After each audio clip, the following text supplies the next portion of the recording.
Hi, I'm Carol Andrews for another episode of Southwest TV News. Here are some of the stories coming up on today's show. The province has unveiled a new plan to attract nurse practitioners to communities with a population of 10,000 or less, while enhancing the healthcare services for local residents. The RCMP continue to deal with numerous cases of car shopping, a situation which is occurring in shopping mall parking lots and residential neighborhoods.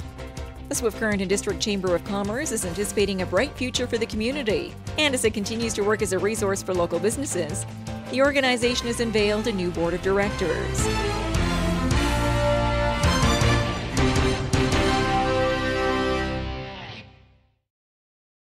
Thanks for joining us here today. The Province of Saskatchewan is expanding its recruitment efforts for nursing practitioners. We have more in today's top story.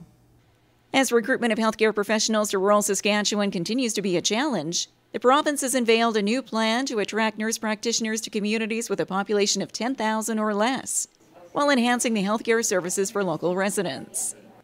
The program involves a four-staged approach, phased in over 2 years.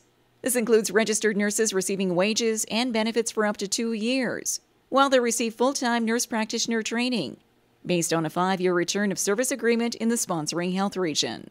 An overall initiative which is anticipated to cost the province approximately $250,000 a year, a concept which has been designed through consultation with healthcare professionals. I'd just like to thank the Saskatchewan Association of Nurse Practitioners for their input.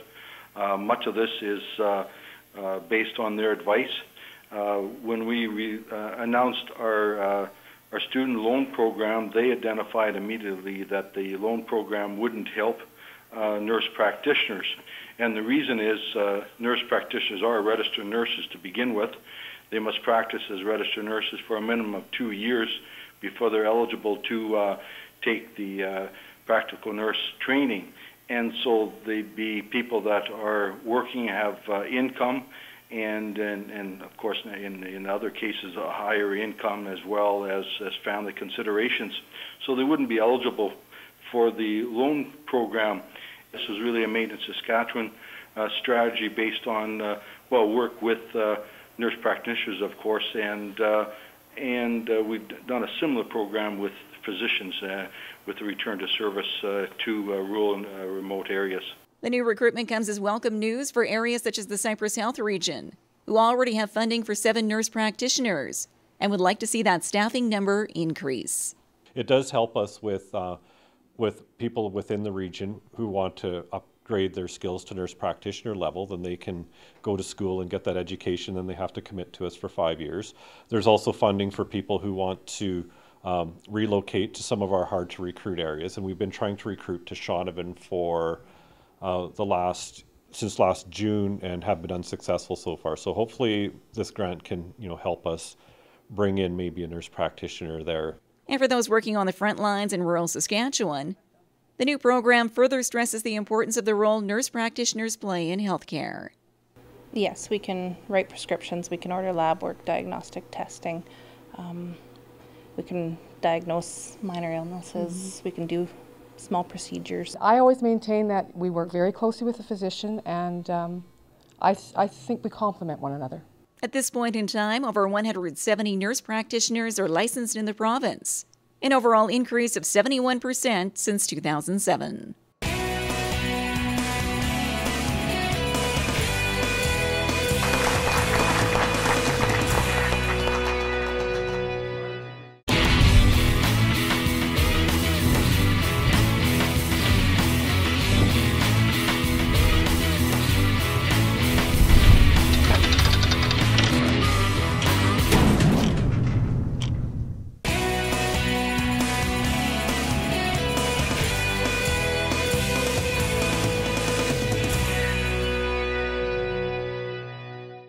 Lock your doors, a simple yet hard-hitting message from the local RCMP.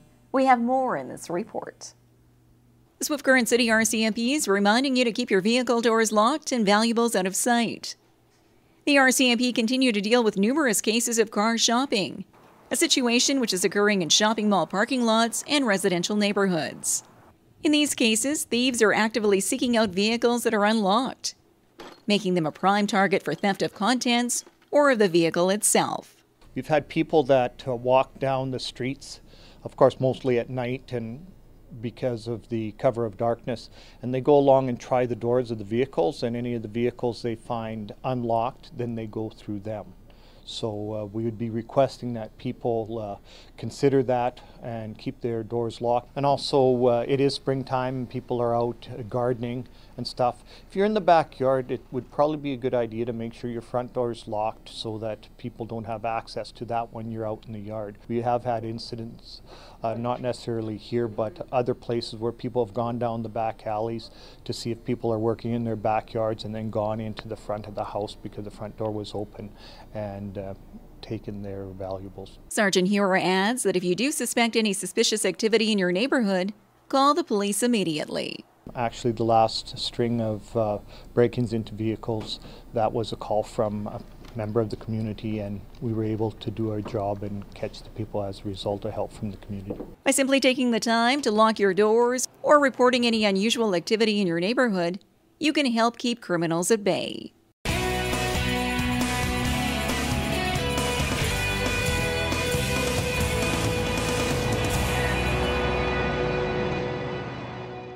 The Swift Current District Chamber of Commerce is hoping to expand on its membership base in the coming year. This was one of the many highlights at their recent AGM. The Swift Current District Chamber of Commerce is anticipating a bright future for the community, and as it continues to work as a resource for local businesses, the organization has unveiled a new board of directors. Led by CEO Darla Lindberg, the board includes new chair Candice Galetta and vice chairs Michelle DeGuire and Clayton Wicks, along with 7 directors representing various local businesses and 2 delegated individuals from the city and the RM of Swift Current. Now with a new board in place and a revamped website, the Chamber plans to continue to advocate for local business, host more events, and attract new members. We are at 301 members and we want to reach 600 because we feel like reaching a 60% threshold for the business community would be ideal, as we would be able to represent a large portion of our community both locally, regionally, and provincially. And as Candice Galetta settles into her newly appointed role as board chair, she too has a list of goals for the coming year. I would like to see the Chamber grow. It's nice to see businesses supporting businesses and trying to make Southwest Saskatchewan more prosperous as a whole.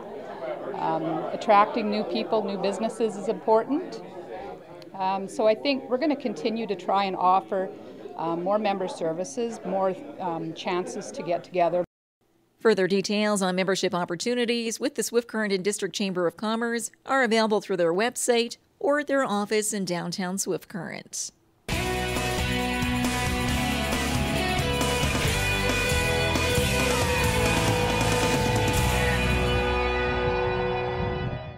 Well, this brings to a close another episode of Southwest TV News, reporting the stories that matter to you. We always welcome your news tips.